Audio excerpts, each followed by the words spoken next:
નમસ્તે મિત્રો, આજે આપણે ટાટ હાઈ સેકન્ડરી ગુજરાતી સાહિત્ય ભાગ 1 ધોરણ 11 અને 12ના મહત્ત્વના પ્રશ્નો જોવાના છે.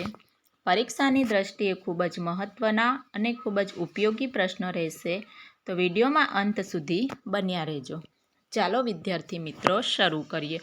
પ્રશ્ન નંબર 1, દયારામના પદો કઈ સંજ્ઞાથી ઓળખાય છે? ગરબી. પ્રશ્ન નંબર 2, દયારામનો જન્મ ક્યાં થયો હતો? વડોદરા જિલ્લાના ચારણાદમાં. પ્રશ્ન નંબર 3, નટવરલાલ બુચનું આમાંથી કયું પુસ્તક છે? કાગળના કેસુડા. પ્રશ્ન નંબર 4, કઈ સાહિત્ય સંસ્થા જ્યોતિન્દ્ર દવે પારિતોષિક એનાયત કરે છે? ગુજરાતી સાહિત્ય પરિષદ. પ્રશ્ન નંબર 5, ઉછીનું માગનારાઓ પાઠનો સાહિત્ય પ્રકાર જણાવો. તો હાસ્ય નિબંધ. પ્રશ્ન નંબર 6, કઈ સાહિત્ય સંસ્થા જ્યોતિન્દ્ર દવે પારિતોષિક એનાયત કરે છે? ગુજરાતી સાહિત્ય પરિષદ. પ્રશ્ન નંબર 7, નટવરલાલ બુચને સાહિત્ય પરિષદનું કયું પારિતોષિક જ્ઞાન પ્રાપ્ત થયું છે? તો જ્યોતિન્દ્ર દવે હાસ્ય પારિતોષિક. પ્રશ્ન નંબર 8, ઉછીનું માગનારાઓ પાઠ કયા પુસ્તકમાંથી લેવામાં આવ્યો છે? રામરોટી બીજીમાંથી. પ્રશ્ન નંબર 9, ઉછીનું માગનારાઓ પાઠના લેખકનું નામ? નટવરલાલ પ્રભુલાલ બુચ.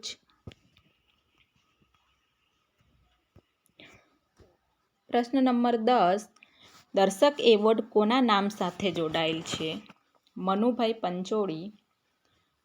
પ્રશ્ન નંબર 11, ભૂદાન યાત્રા નિમિત્તે ગરીબો માટે હજારો એકર જમીન કોણે એકઠી કરેલી? વિનોબા ભાવે. પ્રશ્ન નંબર 12, સત્યાગ્રહ શ્રમ કૃતિના લેખકનું નામ? વિનોબા ભાવે. પ્રશ્ન નંબર 13, સત્યાગ્રહ શ્રમ કૃતિનો સાહિત્ય પ્રકાર? જીવન પ્રસંગ. પ્રશ્ન નંબર 14, વિનોબા ભાવે ગાંધીજીના અનુયાયી કેવી રીતે બન્યા? તેનું બપાન કયા પાઠના વિષય છે? સત્યાગ્રહ શ્રમ. પ્રશ્ન નંબર 15, વિનોબા ભાવે જીવન પ્રસંગોનું સંકલન કયા નામે થાય છે? તો વિનોબા ભાવેના જીવન પ્રસંગોનું સંકલન અહિંસાની ખોજ. પ્રશ્ન નંબર 16, વિનોબા ભાવેનું મૂળ નામ શું? વિનાયકરાવ ભાવે. પ્રશ્ન નંબર 17, મધ્યકાળમાં કવિ શિરોમણી તરીકે કોણ સન્માન પામ્યું? પ્રેમાનંદ. પ્રશ્ન નંબર 18, લોક સમુદાયમાં રાસની જમાવટ કરવામાં પ્રેમાનંદ શાનો ઉપયોગ કરતા? માણનો. પ્રશ્ન નંબર 19, કવિ પ્રેમાનંદ કયા બિરુદથી સન્માનિત થયા? કવિ શિરોમણી. પ્રશ્ન નંબર 20, કવિ પ્રેમાનંદ આશરે કઈ સદીમાં થઈ ગયા? 17મી સદી. પ્રશ્ન નંબર 21, દમયંતી સ્વયંવર કાવ્યના કવિનું નામ? પ્રેમાનંદ. પ્રશ્ન નંબર 22, દમયંતી સ્વયંવર કૃતિનો કાવ્ય પ્રકાર? આખ્યાન ખંડ. પ્રશ્ન નંબર 23, ચુનીલાલ મડિયાને કયા બે ચંદ્રકોથી સન્માનિત કરાયા? રણજીતરામ સુવર્ણચંદ્રક અને નર્મદ સુવર્ણચંદ્રક. પ્રશ્ન નંબર 24, ખીજડીએ ટેકરે કૃતિના લેખકનું નામ? ચુનીલાલ મડિયા. પ્રશ્ન નંબર 25, ચુનીલાલ મડિયાના હળવી શૈલીની નિબંધ સંગ્રહનું નામ શું છે? ચોપડીને બાકડેથી. પ્રશ્ન નંબર 26, ખીજડીએ ટેકરે કૃતિનો સાહિત્ય પ્રકાર? નવલિકા.